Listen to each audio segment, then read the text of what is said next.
How to be more interesting to talk to. That is what I'm going to answer in this video. My name is Isaiah, and I went from boring people in conversations to having them wanting to talk to me again and again. And if you feel like you're boring in conversations, this video is meant to help you make a similar transformation. I'm going to share with you how you can become an interesting person in less than 5 minutes, the exact way I answer questions to keep people engaged and asking for more, and some examples from my own life to show you exactly how to do it. So let's dive in. So one of the biggest things I want you to understand in this video is you're probably not that boring.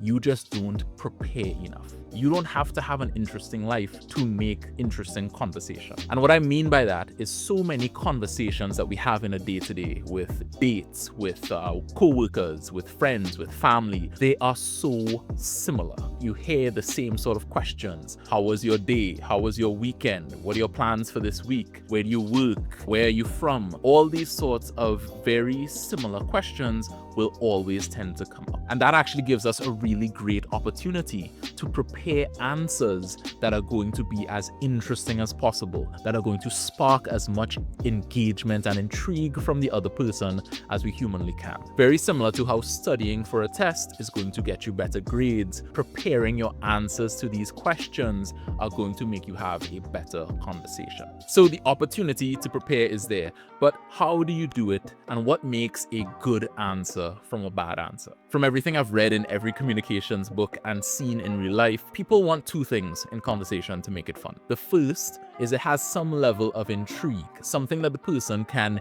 engage with on an emotional level, whether it is something new that they've never heard before, or you said something unique or unexpected, maybe it was entertaining, maybe it was funny, right? Maybe it was even a bit sad or like tugged on their heartstrings. When you say something that sparks emotion for the person, it makes the conversation a lot more interesting to them. But the second thing, in order to make sure that leads to a good conversation, is to give them an element of connection, a way to then engage in the conversation. So you have the interest and then the bridge to connection. That makes a good answer. So I want to share with you a formula that I've been working on that tends to give me a lot better answers to the questions people ask me. And these are answers that get them a lot more engaged in the conversation, and it leads to conversations where we end up just talking and talking and talking for 15, 20, 45 minutes and just not breaking, because it's a good one. It's just something that we both enjoy. So for almost any question you're asked, you want to give the person 3 pieces of information, 3 layers of detail.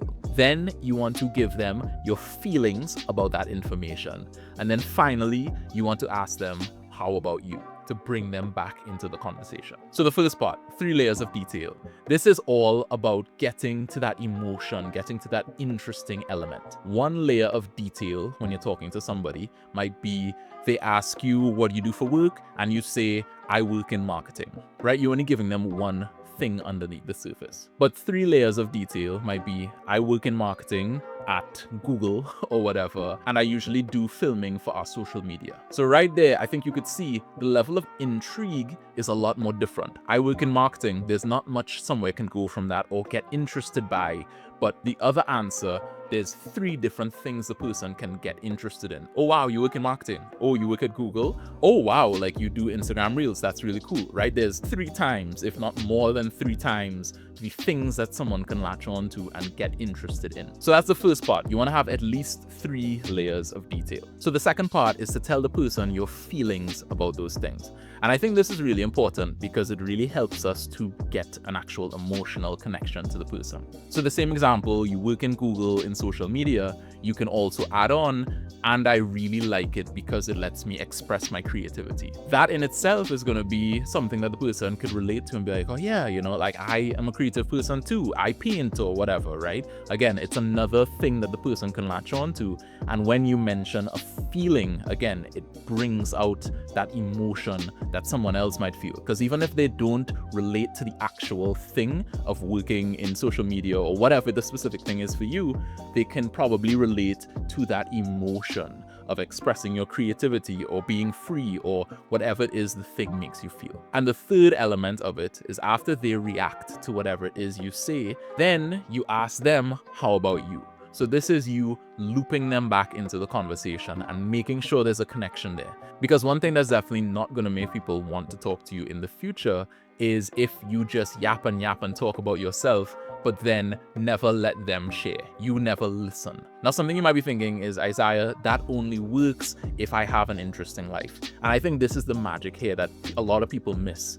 You don't have to have an interesting life to make interesting conversation. So for example, let's say somebody asks you, what do you do for work? And you're unemployed. Again, the boring answer is just to say, I'm unemployed or I'm looking for work right now. But the interesting answer is, again, 3 layers of detail. I'm unemployed right now. I've been looking for a job for about 6 months since I got laid off from my company, but I'm looking for something in finance. And then you add in your feelings. I'm really interested in finance because for some reason I've always been good at numbers. And that's a big thing I want you to understand, is that you can be the same person, right? You don't have to change anything about your life, but how you talk about your life makes you a ton more interesting. You can be and have a boring life. I don't like saying that because I feel like nobody has a truly boring life, but you can have one of those lives, the one that you call boring, and how you talk about it can make you sound like an interesting person, and how you invite someone into the conversation can make you interesting.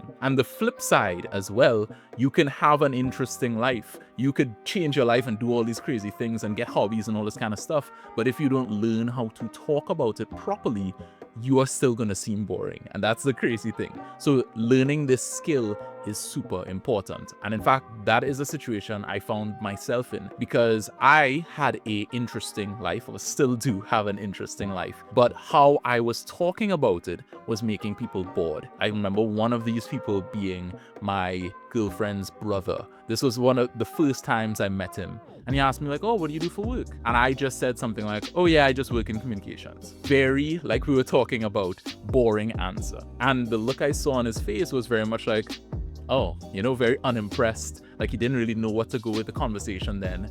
And valid, because I didn't give him much to go off of. So that moment right there is where I realized I needed to change fundamentally how I talked about my job. So now when I talk about where I work, I would say something like, I work in communications at insert company. I'm not going to tell you guys where I live and work just yet, but I work in communications at insert company, and most of the time I'm writing press releases or hosting events for them. And I like it a lot because it gives me a lot of unique opportunities. For example, last year I got to be one of the co-hosts of a live TV show. And that's an interesting answer because, one, it is an interesting story, but I'm the same person, right? I was the same person who gave the boring answer and had my girlfriend's brother like, oh, who is this guy?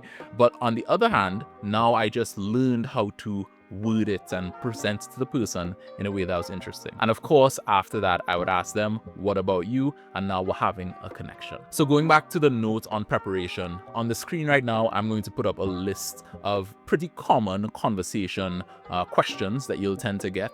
You can think through your life and figure out, okay, what do I get asked on a day-to-day or week-by-week basis? And what I would highly recommend you do is open your voice recorder app on your phone and literally talk it out as if you were answering these questions using the framework I gave you. But yeah, just literally go through it question by question. How was your weekend? Oh, my weekend I spent inside reading my favorite book, Aragon, or whatever. I really like it because it makes me feel nostalgic. What about you? Or I had a great day today because I thought I'd be stuck in traffic on the way to work, but I didn't get any traffic. And that honestly made me feel so happy while I was listening to the radio or whatever, right? It doesn't have to be perfect or sound exactly like mine, but the core idea is you just want to make these more rich, more detailed fill answers that people can latch on to and talk to you more about, and it sparks a level of intrigue or emotion in them. And then again, do not forget to loop them back in and ask them how they're feeling.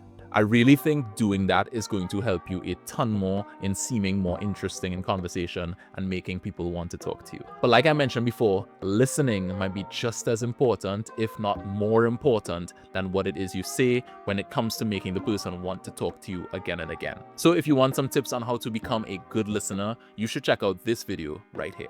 That's all I got for you today. My name is Isaiah, and above all else, I hope you keep connecting. Take care and good luck.